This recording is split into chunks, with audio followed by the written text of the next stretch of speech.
kita masing-masing untuk diberikan kesempatan belajar ilmu agama. Kemudian nikmat yang berikutnya adalah nikmat kita bisa saling bertatap wajah, bermuajahah antara muslim dengan muslim yang lainnya. Yakni tepatnya adalah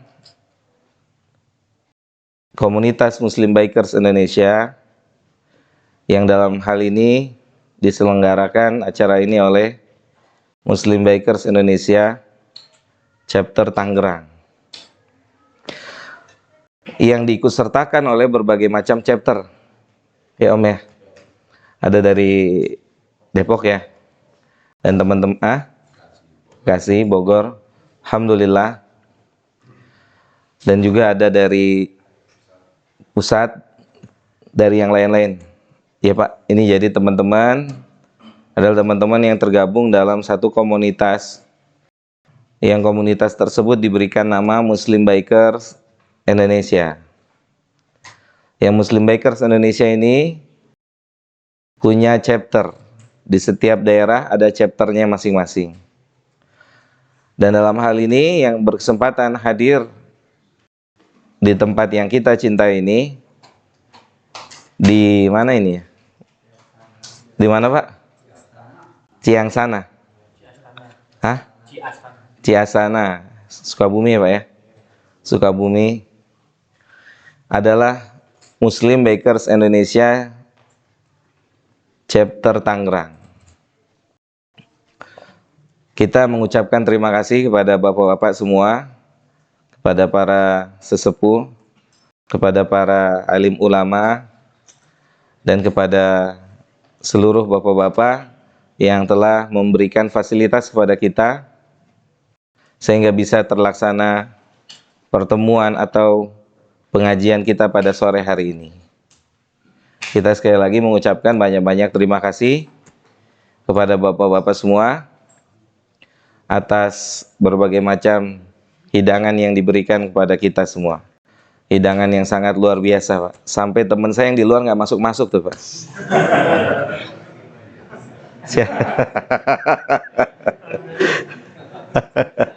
Saking luar biasanya hidangannya. Sampai teman kita yang di luar gak masuk-masuk Pak. Itu menunjukkan hidangan yang Bapak berikan itu hidangan yang luar biasa. Bukan begitu Pak Eki? Luar biasa tuh Pak. Kita ucapkan banyak-banyak terima kasih atas ini semua Pak. Semoga Allah Subhanahu wa taala memberikan balasan yang berlipat ganda buat bapak-bapak atau buat seluruh warga yang telah memberikan ini semua buat kita. Baik bapak-bapak, mohon izin saya berbicara sebentar di hadapan bapak-bapak dan juga di hadapan teman-teman semua dari Muslim Bikers Indonesia Chapter Tangerang maupun berbagai macam chapter lainnya. Yang mana pada pembahasan atau pengajian kita pada kesempatan sore menjelang maghrib ini, kita membahas satu tema Pak. Yang tema ini sebenarnya nanti bersambung nanti Pak. Tema ini akan bersambung nanti kita bikin mungkin di sini buat teman-teman mukadimah.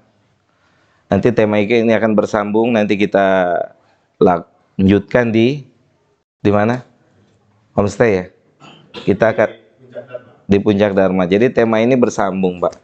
Jadi bapak-bapak, tema yang saya akan bawakan di sini adalah tema yang bersambung Pak. Yakni tema ini akan bersambung nanti setelah di masjid ini kita akan melakukan pengajian berikutnya dengan satu tema yang sama, yaitu temanya perjalanan singkat. Perjalanan singkat. Judul ini memiliki makna yang sangat dalam, memiliki makna yang sangat luas. Tentunya judul ini diambil dari berbagai macam ayat-ayat Al-Quran atau hadis-hadis Nabi kita SAW yang menjelaskan tentang singkatnya perjalanan hidup manusia di dunia ini. Yang tidak lama manusia hidup di dunia ini. Pada kesempatan sore hari ini Pak, teman-teman semua, kita mulai dengan satu pesan Nabi kita Shallallahu Alaihi Wasallam kepada pemuda. Ada pemuda di sini? Pemuda di sini? Jadi Nabi pernah berpesan kepada pemuda. Jadi sebelumnya saya mau cerita dulu, Pak. Di salah satu masjid tempat kita mengajar, ada seorang pemuda berusia kurang lebih 18 tahun. Dia bertanya gini, Ustadz, teman-teman seusia saya itu luar biasa kenakalan remajanya. Terus saya mau bergaul sama siapa, Ustadz? Katanya begitu, Pak. Jadi usia 18 tahun ini usia-usia yang bagaimana keumumannya, Pak? Sedang coba-coba, betul Pak? Di sini seperti itu atau tidak Pak? Sama? Usia 18 tahun lagi sedang coba-coba.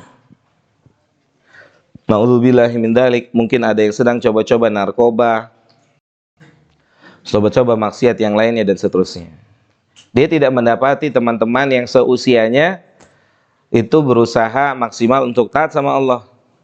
Terus saya bilang begini, ya sudah, main saja di masjid sama Pak Endang namanya. Di masjid ada namanya Pak Endang. Usianya berapa ya?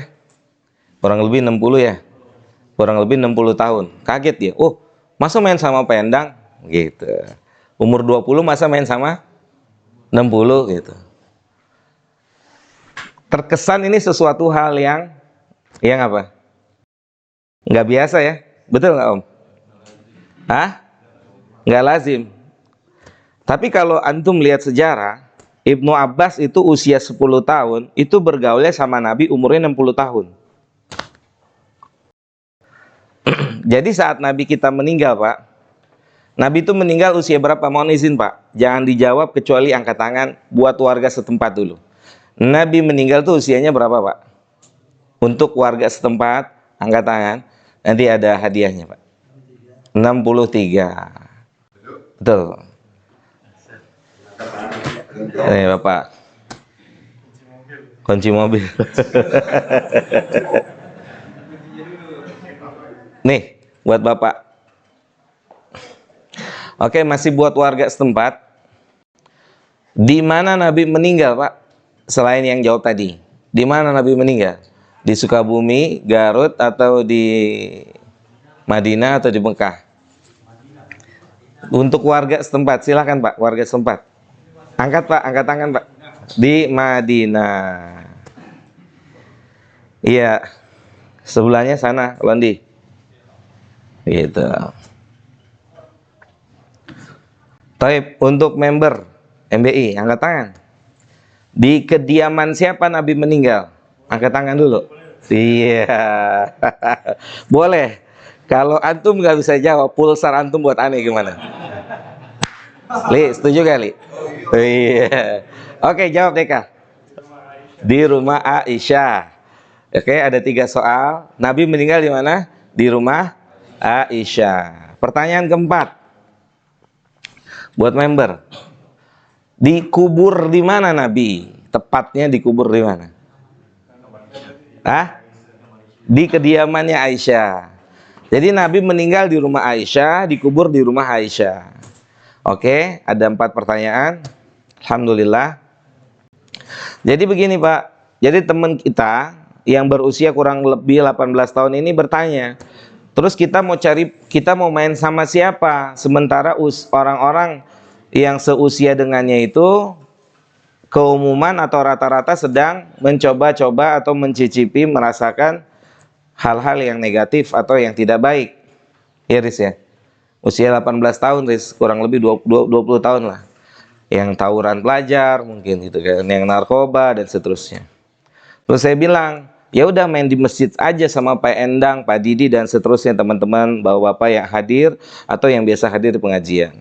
Terus dia kaget, masa main sama orang tua itu sama aja main sama bapak saya, Ustaz, katanya gitu. Dia bilang begitu Pak, sama aja saya main sama bapak saya. Ntar dulu saya bilang. Ya, Ibnu Abbas itu Pak, ada sahabat Nabi bernama Ibnu Abbas radhiyallahu ta'ala anhu.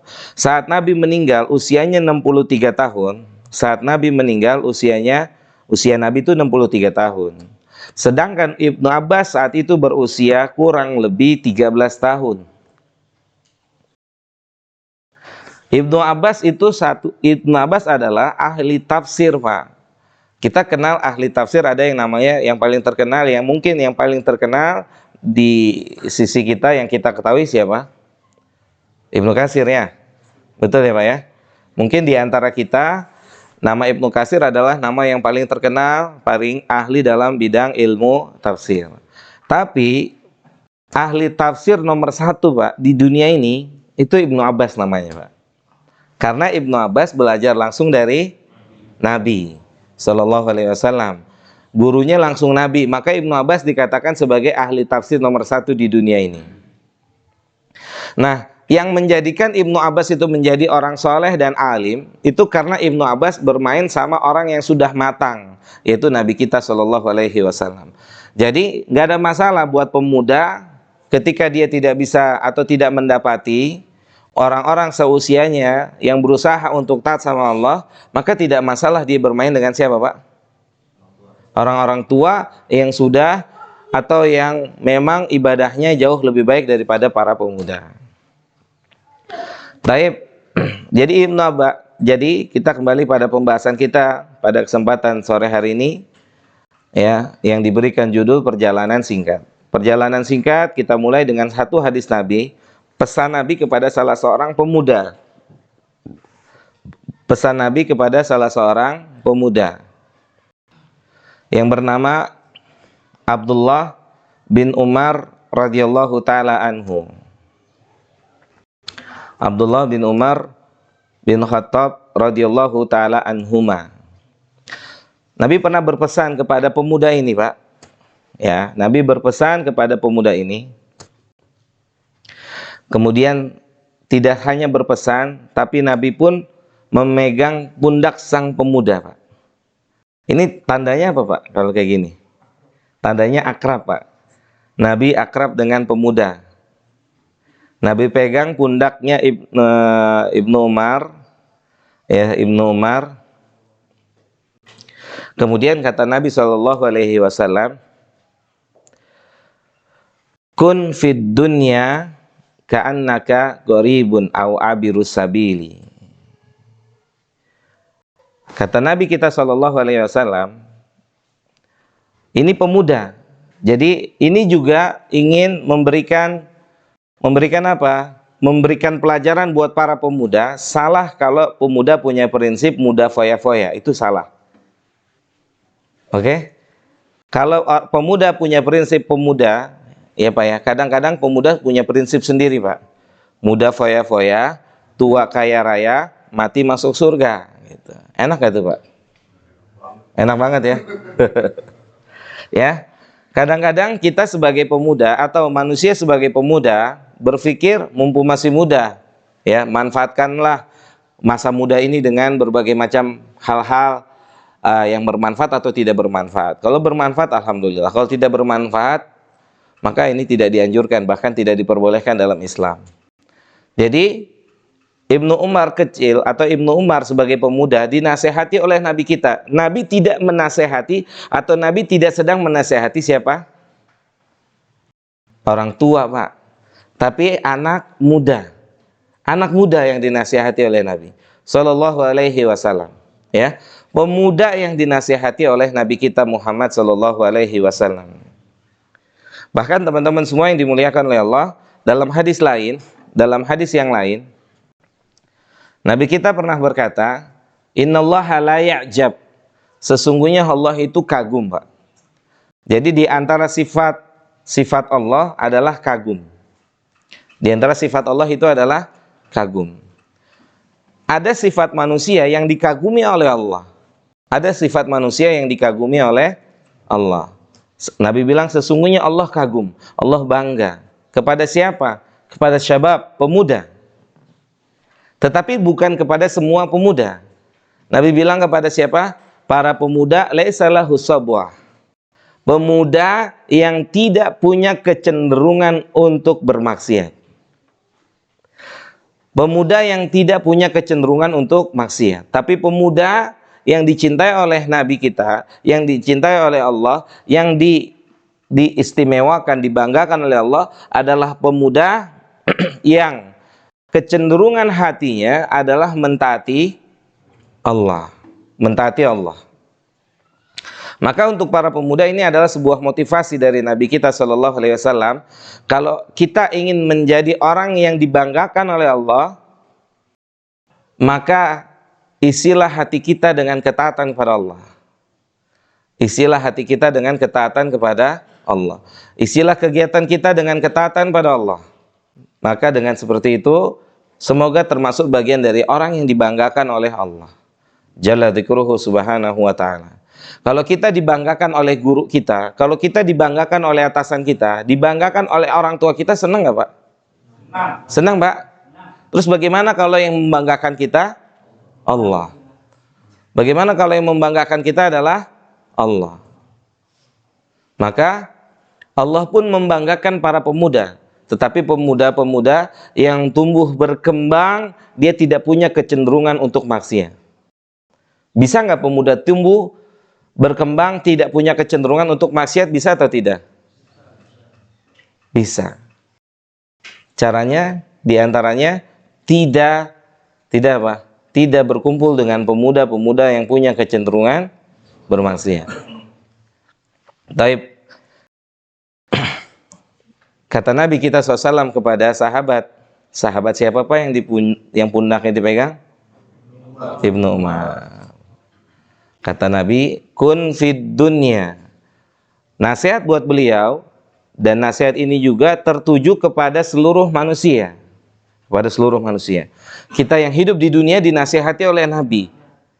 Kita semua yang hidup di dunia ini dinasihati oleh Nabi kita tercinta Shallallahu Alaihi Wasallam. Nabi mengatakan, hiduplah di dunia, kun fid dunya ka'annaka gharibun. Sebagaimana orang asing.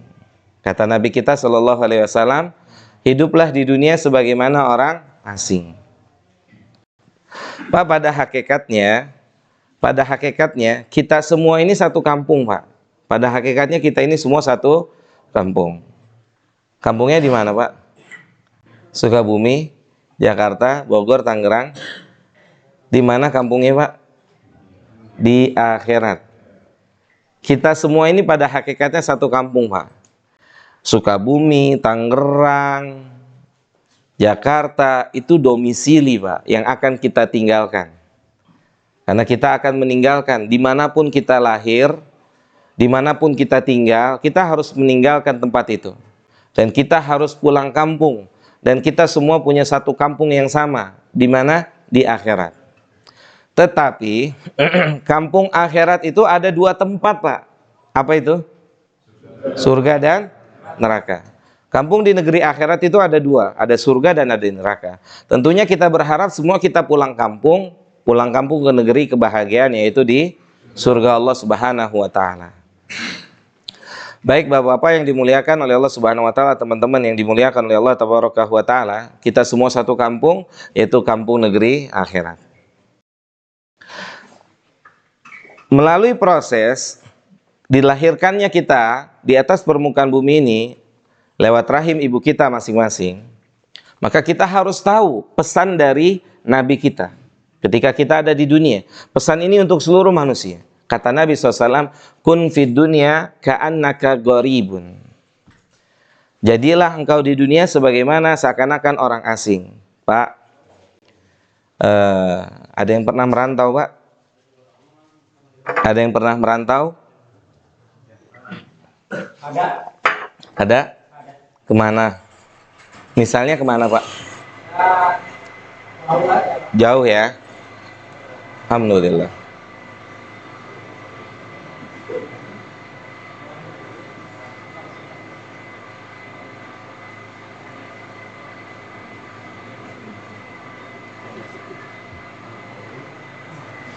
Baik, kita lanjut. Baik.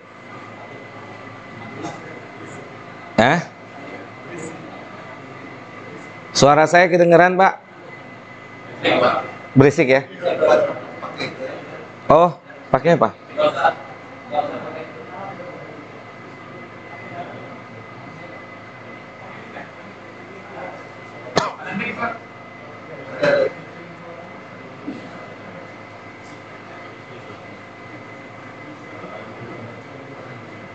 Nggak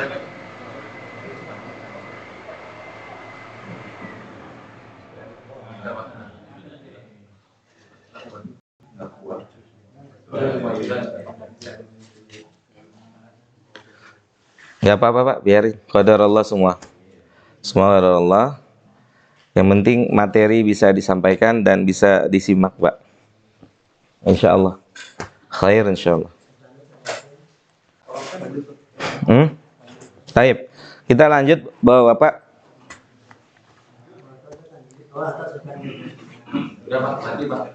Gak apa-apa Pak. Biarin Pak. Gak apa-apa. Terima kasih. Insya Allah. Insya Allah ada air hangat aman insya Allah. Dopingnya air hangat aja saya Pak.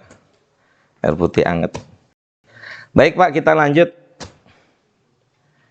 Orang di negeri rantau, saat dia ada di tempat rantau dengan di tempat mukim, pengetahuannya tentang negeri rantau sama negeri mukim lebih banyak mana? Hah? Nih ya, Akamsi asli kampung sini. Ya, ada istilah tuh, istilah orang Grogol gitu kan. Ya Mas Wan ya. Akamsi asli kampung sini. Penduduk asli itu biasanya jauh lebih tahu tentang lingkungan sekitar. Betul Pak? Tentang lingkungan sekitar. Tapi saat dia merantau ke kota lain, maka apakah dia akan cari tahu lebih tentang kota yang dia singgahi atau sesuai dengan kebutuhannya aja? Sesuai dengan kebutuhan. Misalkan dia sebagai seorang pedagang, ya udah dia taunya kontrakan dia tempat dagang, kontrakan dia pasar tempat dagang, kontrakan dia pasar tempat dagang. Udah seputar itu aja. Nggak punya tuh keinginan lebih, benar nggak sih? Hah? Keumuman begitu ya, perantau.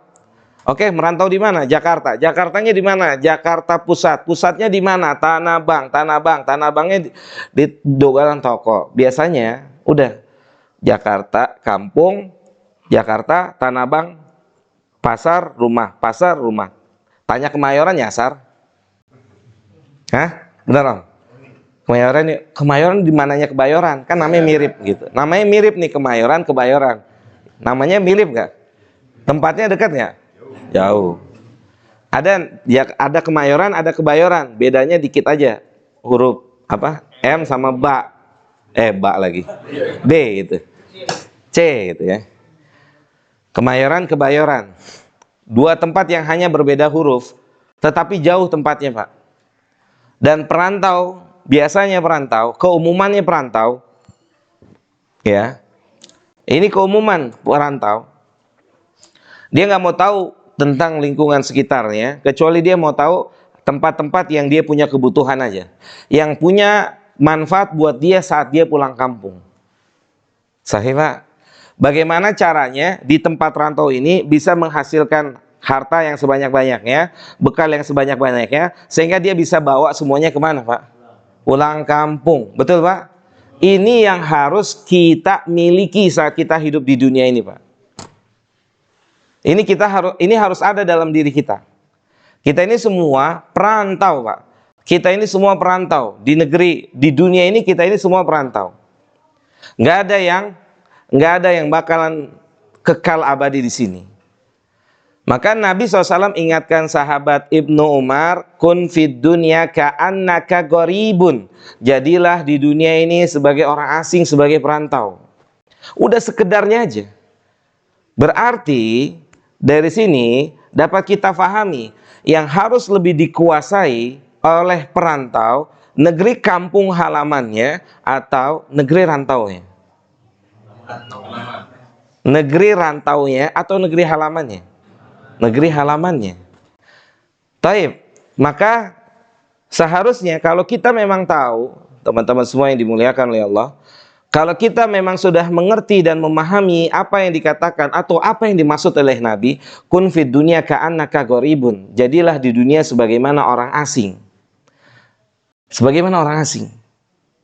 Maka banyaklah cari tahu tentang kebahagiaan, bagaimana bisa pulang kampung itu bawa pahala yang banyak. Gitu. Maka di negeri rantau sekedarnya aja. Di negeri rantau sekedarnya aja. Karena perjalanan kita singkat. Enak mana Pak, negeri rantau apa kampung halaman? Taib. Maka ini juga harus kita rasakan Pak. Kalau kita benar-benar sudah merasakan, mengimani kalau kampung halaman itu lebih nikmat, maka kita akan semangat mentaati Allah. Semangat Pak. Sebagaimana semangatnya kita cari fulus untuk pulang halaman, kampung halaman. Pulang menjadi orang yang membawa harta. Di Jakarta Pak, di Jakarta. Itu banyak perantau, hidupnya seperti orang susah. Benar Om? Nyata? Hidupnya di Jakarta seperti orang susah. Kayak orang susah. Tapi di kampungnya, banyak gak kayak gini Riz? Banyak. Hah? Aris contohnya? Enggak, kita bicara real. Nyatanya kayak begini ya. Banyak ya. Banyak perantau di Jakarta. Itu di Jakarta, subhanallah. Hidupnya kayaknya susah nih, kayaknya susah. Tapi di kampungnya dia dikenal sebagai orang yang kaya raya. Dari mulai ukuran rumah yang besar, kendaraan, sawah, dan seterusnya. Ini perantau yang cerdas, Pak.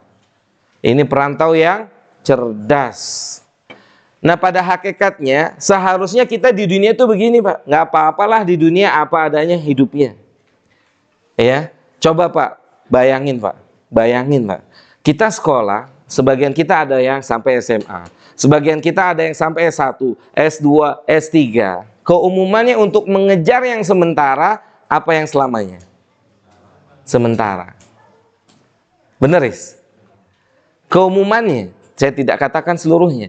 Keumumannya, mereka mengusahakan itu untuk mendapatkan yang sementara. Untuk mendapatkan yang akan mereka tinggalkan.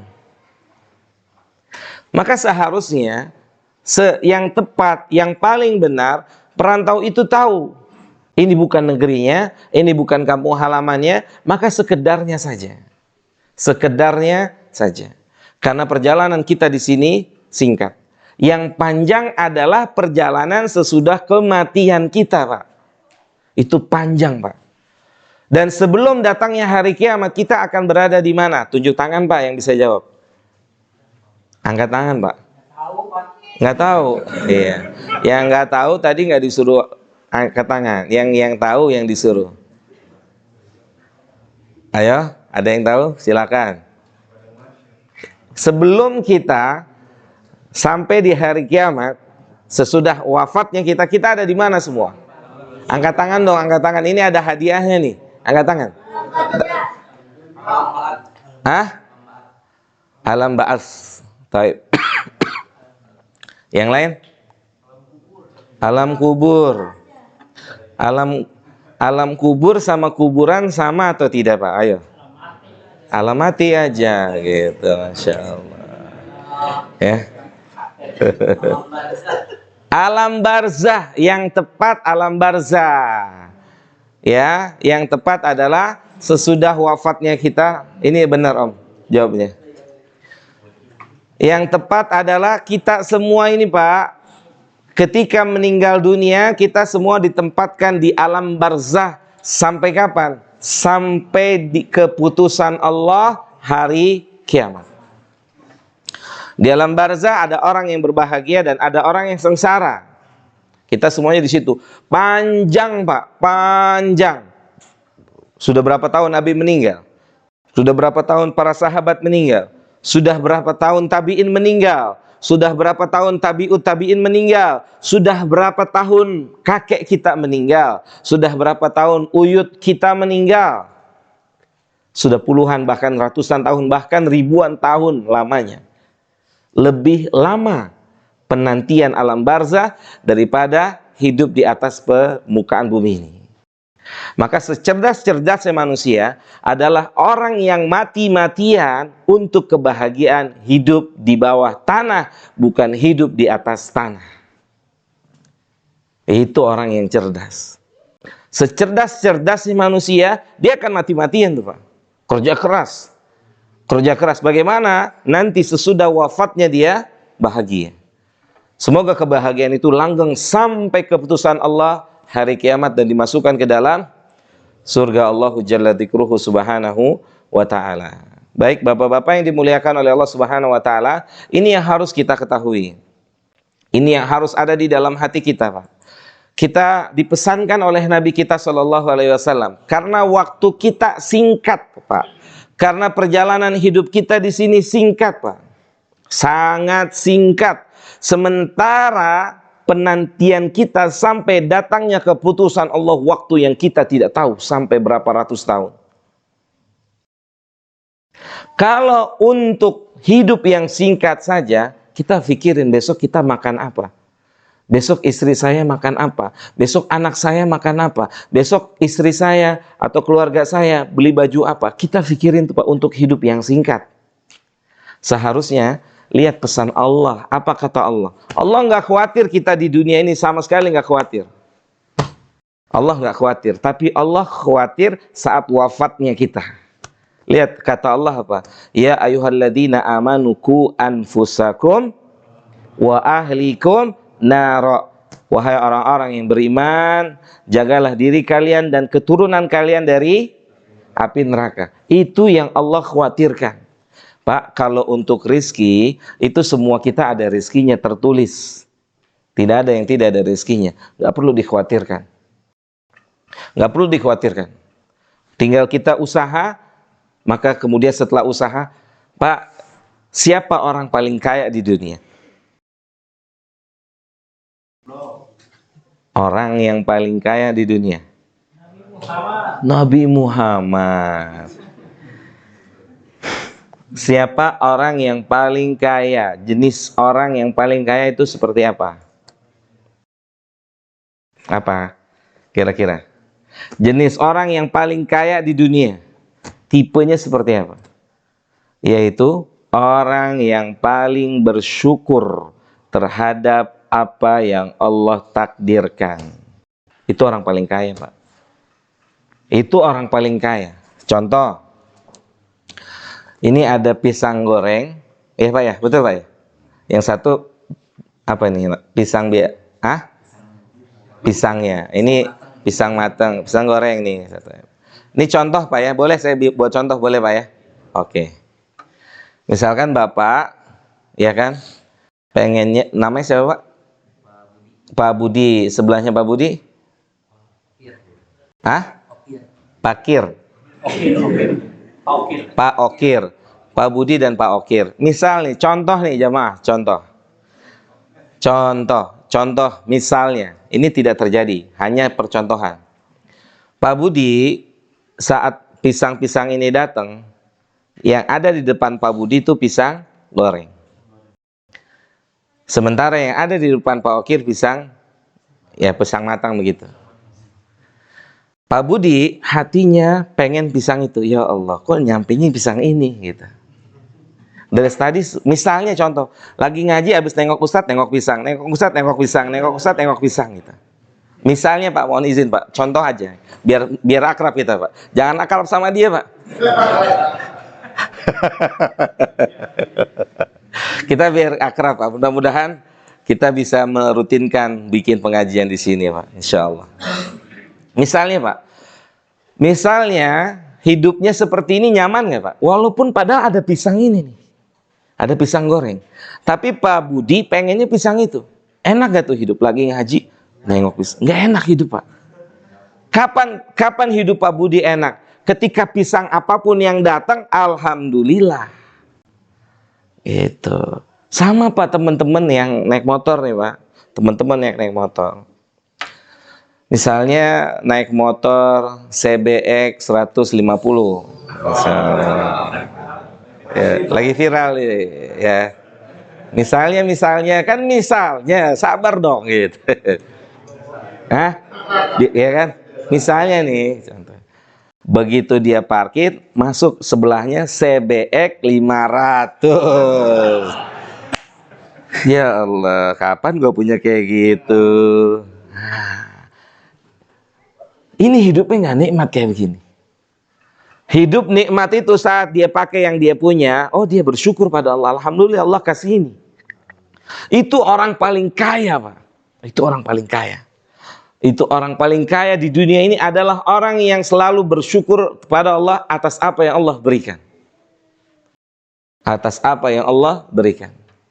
Dan orang paling sengsara, walaupun secara materi dia punya mobil ada 10, ya kan? Motor 15, ya kan? Ke rumah temennya, nggak taunya mobilnya 20, gitu. Nggak taunya motornya 30. Hatinya panas sih, banyakan dia nih sama gua nih, gitu. Ini orang paling sengsara. Padahal kita aja satu belum lunas, gitu kan? Dia udah punya 10 nih, Pak. Subhanallah. Jadi orang paling bahagia adalah orang yang paling bersyukur, dengan istilah bahasa Islam qanaah. Terima apa yang Allah berikan. Itu orang paling berbahagia. Bahagia hidupnya, Pak. Begitu. Jadi bapak-bapak yang dimuliakan oleh Allah Subhanahu wa taala, maka pesan Nabi kita sallallahu alaihi wasallam, kun fid dunya ka'annaka gharibun. Jadilah di dunia seakan-akan engkau orang asing. Dan memang kita di sini orang asing. Seharusnya, Pak, kita itu jauh lebih mengenal siapa Rabb kita, siapa Allah. Kita di dunia ini harusnya lebih mengenal Dia yang menciptakan kita. Seharusnya kita di dunia tahu apa yang dicintai oleh yang menciptakan kita, apa yang disukai, apa yang tidak disukai oleh yang menciptakan kita. Bahkan kita harus lebih kenal kepada Rabb kita. Harus lebih kenal pada Rabb kita dibandingkan seluruh manusia yang ada di dunia. Orang tua kita punya jasa, Pak. Betul, Pak? Semua orang tua kita punya jasa. Bapak, ibu kita punya jasa sebagai perantara hadirnya kita di dunia ini. Tetapi tetap jasa utamanya, pemeran utamanya siapa? Allah.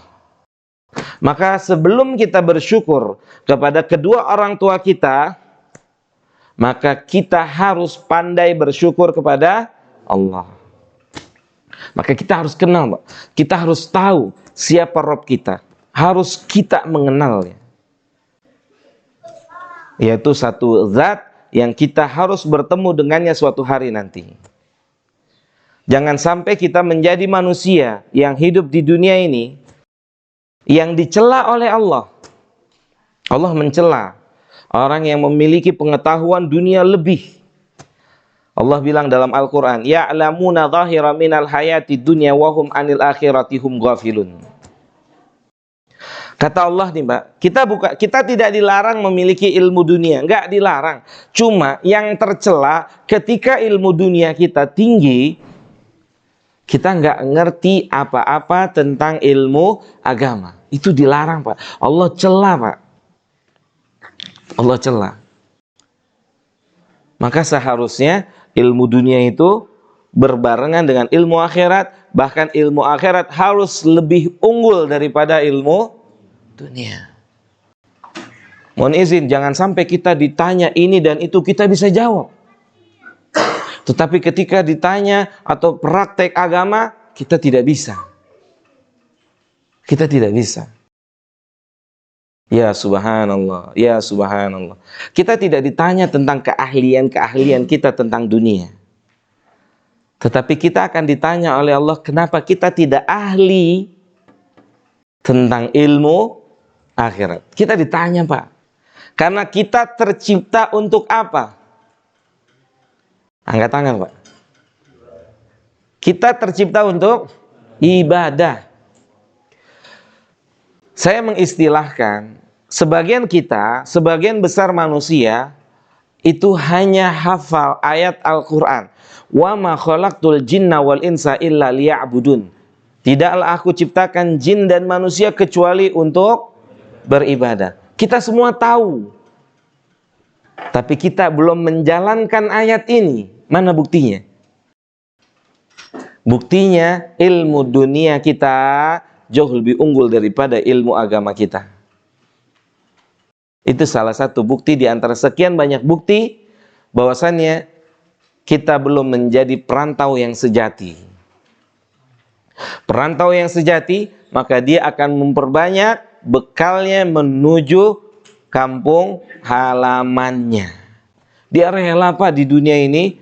Para perantau tuh rela di Jakarta hidupnya kontrak. Udah gitu ngontraknya berapa kali berapa?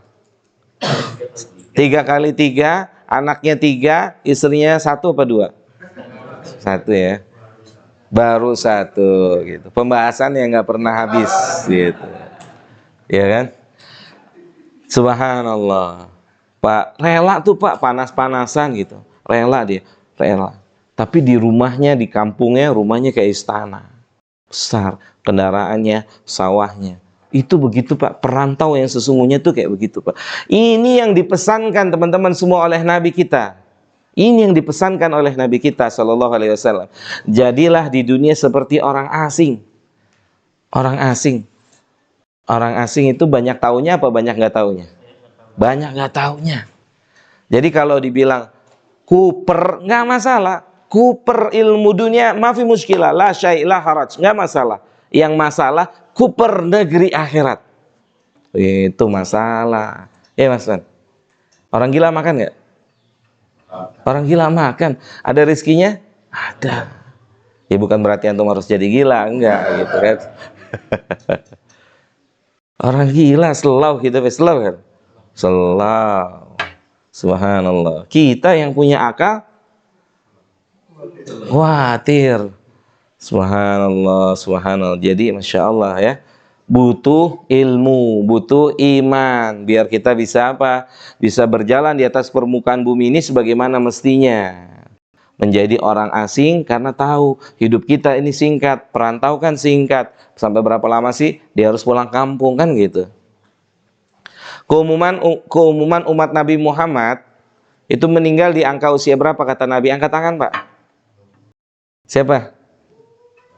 Member atau bapak-bapak? Angkat tangan.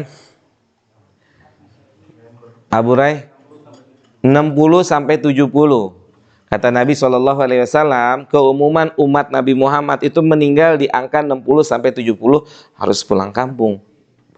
Terus apa yang dibawa? Perjalanan panjang.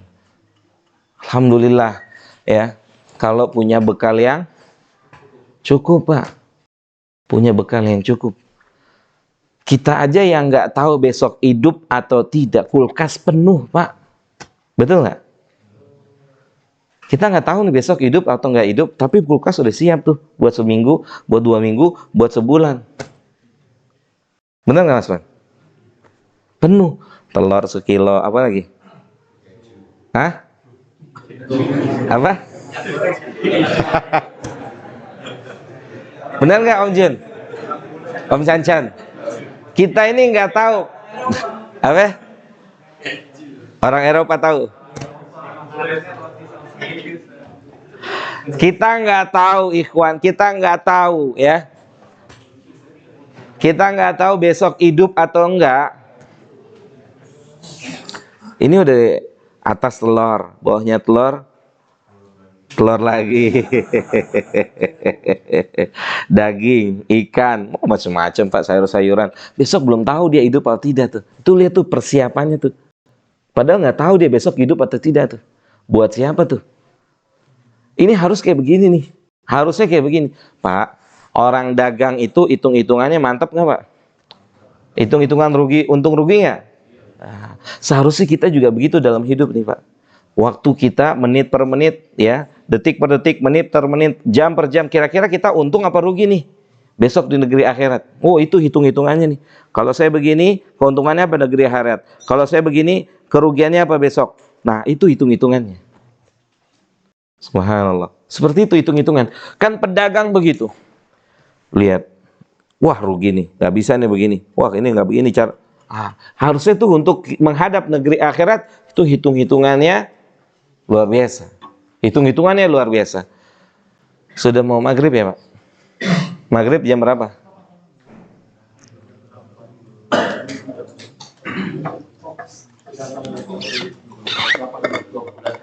Apa?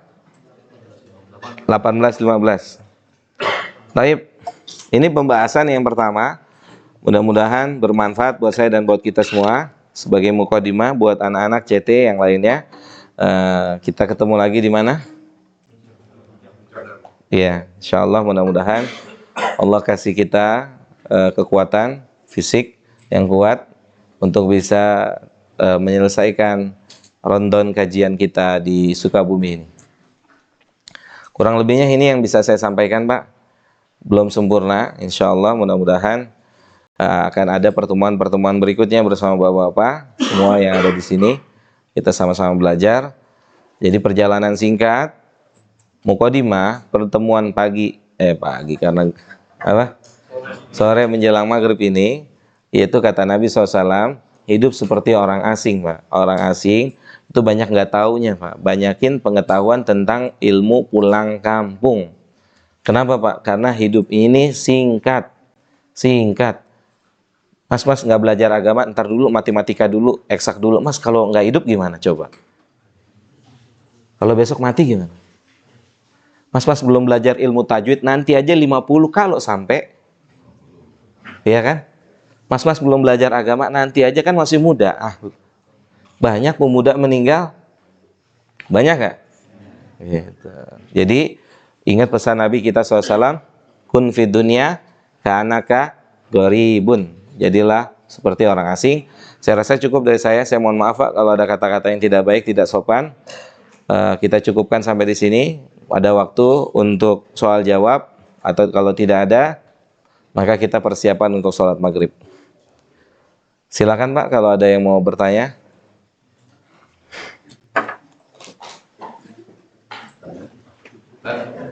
Siap Om. Assalamualaikum warahmatullahi wabarakatuh. Waalaikumsalam warahmatullahi wabarakatuh.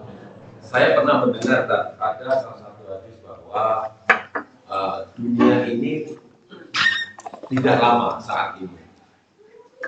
Hanya pada sampai tahun 1500 Masehi. Apakah hadis itu sahih atau tidak? Satu.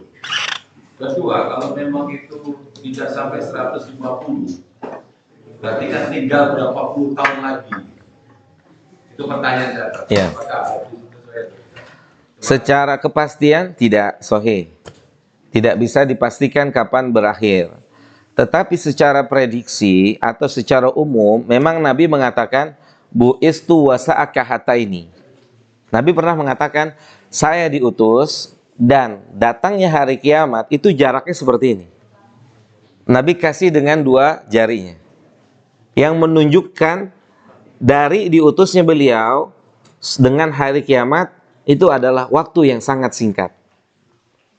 Maka di antara singkatnya waktu atau di antara tanda-tanda hari kiamat itu waktu semakin cepat. Padahal waktunya segitu-gitu aja, tapi terasa semakin cepat. Itu. Maka seharusnya ketika kita menyadari ini harusnya semakin banyak bekalnya kan gitu. Wallahu taala wa Ntar dikasih tahu habis maghrib ada kajian lagi. Oh. Iya.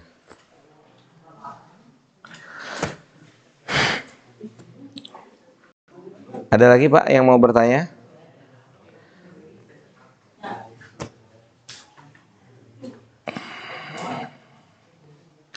Tidak ada? Kita rondonnya, kajiannya selesai maghrib atau habis maghrib dilanjut? Habis maghrib kita lanjut ya? Oke. Oh iya. Iya. Jadi bapak-bapak, bapak-bapak yang dimuliakan oleh Allah, jadi teman-teman bikin susunan acara pengajiannya sampai maghrib, kemudian setelah sholat maghrib pengajiannya dilanjutkan. Gitu ya? Seperti itu Pak. Jadi sekarang kita persiapan sholat maghrib, yang wudunya batal, wudu dulu. Kemudian setelah itu kita sholat maghrib. Kemudian kita yang jamak, kita yang safar, kita akan jamak. Maka setelah jamak, kita mulai pengajian lagi Pak. Ya Pak ya. Mudah-mudahan Allah tetap memberikan kita Semangat Pak. Ini salah satu di antara bekal kita pulang kampung. Insyaallah. Kurang lebihnya untuk kajian pada sesi pertama cukup sampai di sini. Kita lanjutkan ba'da salat maghrib. Wassallallahu ala nabiyyina Muhammadin wa ala alihi wa sahbihi ajmain. Subhanakallahumma bihamdika asyhadu an la ilaha illa anta astaghfiruka wa atubu ilaika. Assalamualaikum warahmatullahi wabarakatuh. Waalaikumsalam.